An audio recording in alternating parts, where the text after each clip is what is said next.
On May 8, 2026, California Governor Gavin Newsom stepped up to a podium with a confident pitch for new parents.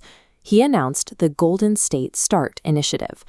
Under this new policy, California promised to provide 400 free diapers to every single newborn delivered at participating hospitals across the state.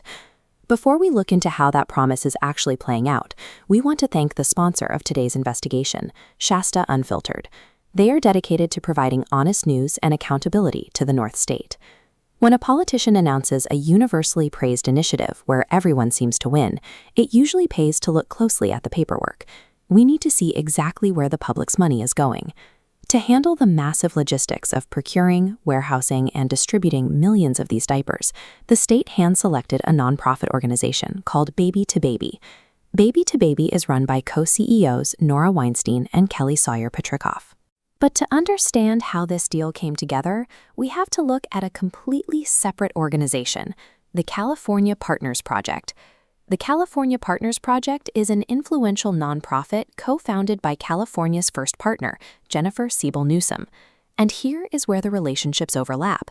Nora Weinstein, the co-CEO of the vendor handpicked for the state diaper contract, currently sits on the board of the First Partners nonprofit.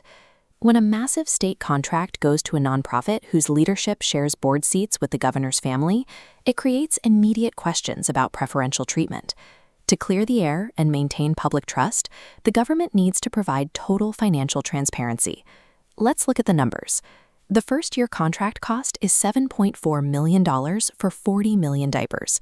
Dividing that total by 40 million units reveals an effective rate of 18.5 cents per diaper. But standard commercial bulk rates for comparable diapers sit around 16 cents. Early critics incorrectly claimed the state was paying 50 cents a diaper by mistakenly comparing a multi-year budget to a single-year supply. We can ignore that noise. The real issue is strictly the verified gap between the 18.5 cents the state is paying and the 16-cent open market rate.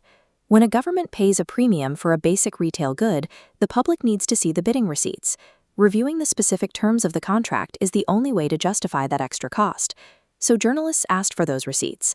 On May 12, 2026, CBS California Investigates filed a formal public records request, asking for the executed contract, the scope of work, and the bid scoring sheets. The administration responded with a complete bureaucratic blackout. 0 documents were released to the public. Instead of transparency, the wait dragged on. The days ticked past the 1-month mark and then the 2-month mark, without a single page materializing. This delay echoes a familiar pattern.